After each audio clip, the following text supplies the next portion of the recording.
చంద్రబాబు ఈ ఎన్నికల్లో గెలుస్తామని ఫుల్ కాన్ఫిడెన్స్ లో ఉన్నారు. ఆయన గతంలో ఎన్నడూ లేని విధంగా గెలుపుపై ధీమాగా ఉన్నారు. క్షేత్రస్థాయి నుంచి వచ్చిన ఫీడ్బ్యాక్ కావచ్చు, పోలింగ్ శాతం పెరగడం కూడా తమ గెలుపుకు తిరుగుండదు అని ఆయన భావిస్తున్నారు. నిన్న మోదీ నామినేషన్ కార్యక్రమానికి వెళ్ళిన చంద్రబాబు అక్కడ బీజేపీ సీనియర్ నేతలకు ఇదే విషయాన్ని చెప్పారంట. ప్రమాణ స్వీకారానికి రమ్మని ఆహ్వానం కూడా పలికారన్న టాకు పార్టీలో వినిపిస్తుంది. చంద్రబాబు ఎన్నికల రోజు మొత్తం ఉదయం 8 గంటల నుంచి రాత్రి వరకు పార్టీ కేంద్ర కార్యాలయంలోనే కూర్చొని ఉన్నారు. పరిస్థితులను ఎప్పటికప్పుడు తెలుసుకుంటూ తగిన సూచనలను కూడా ఇచ్చారు. మహానాడు కూడా ప్రభుత్వ ఏర్పాటు కోసమే వాయిదా వేసినట్లు ఆయన చెప్పడం విశేషం. పోలింగ్ జరిగిన తీరుపై ఎప్పటికప్పుడు నియోజకవర్గాల నుంచి నివేదికలు తెప్పించుకున్న ఆయన కూటమికి 120 స్థానాలకు పైగానే గెలుస్తామని చెబుతున్నారట. పోలింగ్ శాతం పెరగడంతో గెలిచే స్థానాల సంఖ్య కూడా ఊహించని విధంగా పెరిగే అవకాశం ఉందని ఆయన అంచనా వేస్తున్నారంట. తన 45 ఏళ్ల రాజకీయ అనుభవం ఎప్పుడూ ఇంతగా ఫెయిర్ ఓటింగ్ జరగలేదు అంటున్నారు.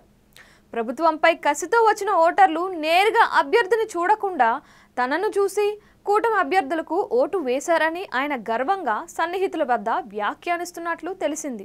విదేశాల నుంచి మాత్రమే కాకుండా ఇతర రాష్ట్రాల నుంచి వచ్చిన ఓటర్లలో 80% మన వైపే ఉన్నారంటూ తనకు అందిన నివేదికల ద్వారా అందాయని ఆయన చెబుతున్నారు.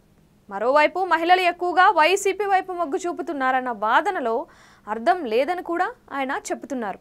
అందుకు ప్రధాన కారణం ఫ్రీ బస్సు, 3 ఉచిత గ్యాస్ సిలిండర్ల ప్రభావం మహిళలపై బాగా పనిచేసిందని తనకు వచ్చిన ఫీడ్బ్యాక్ ద్వారా తెలిసిందని అంటున్నారు.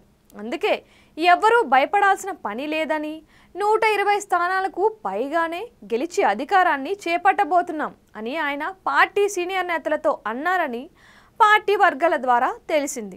కూటమి ఏర్పడడాన్ని ప్రజలు కూడా స్వాగతించారని, రాష్ట్ర భవిష్యత్తును గురించి కూడా ప్రజలు బాగా ఆలోచించి ఓటు వేశారని, అందుకే కూటమి గెలుపును ఈ ఎన్నికల్లో ఎవరూ ఆపలేరని కూడా ఆయన వ్యాఖ్యానిస్తున్నారు. తాను సీఎంగా శాసనసభలో అడుగు పెడతానన్న శపథం నెరవేరబోతుందని కూడా సీనియర్ నేతల వద్ద కామెంట్లు చేసినట్లు చెబుతున్నారు.